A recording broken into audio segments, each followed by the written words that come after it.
बिहार की राजनीति का जब हम जिक्र करते हैं तो रामविलास पासवान का चेहरा जरूर याद आता है, क्योंकि रामविलास पासवान के नाम के बगैर बिहार चुनाव की बात नहीं की जा सकती। लेकिन अफसोस कि इस बार हो रहे बिहार विधानसभा चुनाव में रामविलास पासवान की जो कमी है वो न सिर्फ एलजेपी को खलेगी बल्कि बिहार की जनता को भी खलेगी।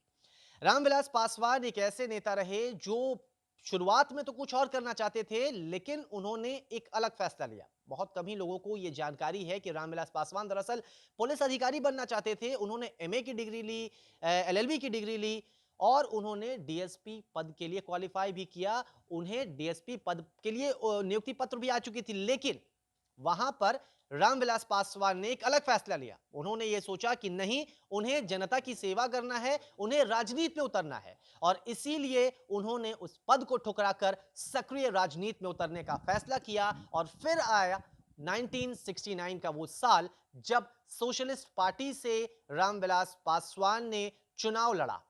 इस चुनाव के जरिए वो बिहार विधानसभा तक पहुंचे। ये पहला चुनाव उनका था और इस चुनाव में उन्होंने बहुत अच्छा प्रदर्शन किया।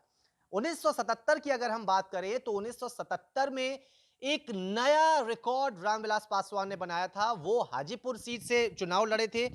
जनता पार्टी के टिकट पर उन्होंने चुनाव लड़ा था और वहां पर उन्होंने सबसे ज्यादा मार्जिन से जीत दर्ज करने का रिकॉर्ड बनाया था। 1989 में उन्होंने अपना ही रिकॉर्ड तोड़ दिया। हाजीपुर सीट से ही उन्होंने चुनाव लड़ा और 1989 की बात करें तो उन्होंने जो रिकॉर्ड 1977 में बनाया था उससे ज्यादा मार्जिन से उन्होंने जीत दर्ज की थी और इसके लिए उनकी हर ओर वाहवाही भी होती रही। रामविलास पासवान के लिए यह भी बात कही जाती है कि पासवान साहब हमेशा जनता का मूड चुनाव से पहले ही भांप लेते थे और शायद यही वजह रही है कि 1970 से लेकर अब तक वो लगभग हर बार सत्ता के साथ रहे। अगर हम साल 2009 की बात को छोड़ दें तो लगातार मंत्री बने रहे, केंद्र में उन्हें जगह मिली, लेकिन 2009 में वो अपने जो आकलन था उनका शायद फेल हो गया था और इसीलिए वो यूपीए का हिस्सा नहीं रहे और उन्हें बिहार में हार का सामना करना पड़ा। अगर पिछले 29 साल की बात करें तो रामविलास पासवान लगभग हर प्रधानमंत्री के साथ काम कर चुके हैं, लेकिन नरसिम्हा राव उनमें एक अपवाद है।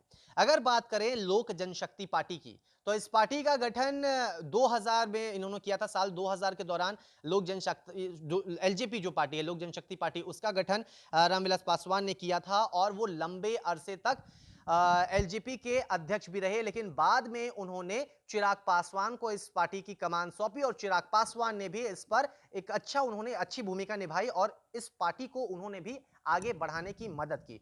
अगर बात करें हम रामविलास पासवान के ओवरऑल करियर की तो जो भी उनका फैसला रहता था वो कहीं ना कहीं सटीक बैठता था। कई बार जब ऐसे सिचुएशन आते थे, अगर हम बात करें अटल बिहारी वाजपेयी के टाइम की, तो अटल बिहारी वाजपेयी जब साल 2004 में चुनाव हो रहे थे, उस वक्त रामविलास पासवान ने यूपीए के साथ जाने का फैसला लिया। उसके पहले वो इंडिया का हिस्सा रहे थे और अटल सरकार में वो मंत्री भी थे, केंद्रीय मंत्री थे, लेकिन 2004 में उन्होंने भाप लिया कि जनता का मूड कुछ अलग है। इसलिए उन्होंने यूपीए का दामन थामा और यूपीए का दामन थामते ही उन्हें पद मिला, वो केंद्रीय मंत्री बने। 2009 में उन्हें थोड़ी सी मुश्किलें हुई, उनका जो फैसला था वो गलत हुआ, लेकिन 2014 आते आते उन्होंने फिर से साबित कर दिया कि यूं ही वो रामविलास पासवान नहीं है और उनकी जगह कोई नहीं ले सकता है। बहुत अलग तरह के नेता रहे और जमीन से जुड़े नेता रहे। एक बड़ा दलित चेहरा वो बिहार के माने गए। खगड़िया में इनका जन्म हुआ था और उसके बाद उन्होंने सीढ़ियां बहुत मेहनत कर करके चढ़ी। लेकिन अब साल 2020 में जो चुनाव बिहार में होने वाले हैं, अफसोस की बात यह है कि इस बार रामविलास पासवान ना ही एलजेपी में है और ना ही हमारे बीच, यानी कि जो कमी है वो एलजेपी को भी खलेगी और साथ ही साथ बिहार की जनता को भी खलने वाली है। यानी कि एक बड़ा नुकसान बिहार की जनता के साथ साथ एलजेपी पार्टी को भी हुआ है और इस नुकसान की भरपाई भी मुश्किल है।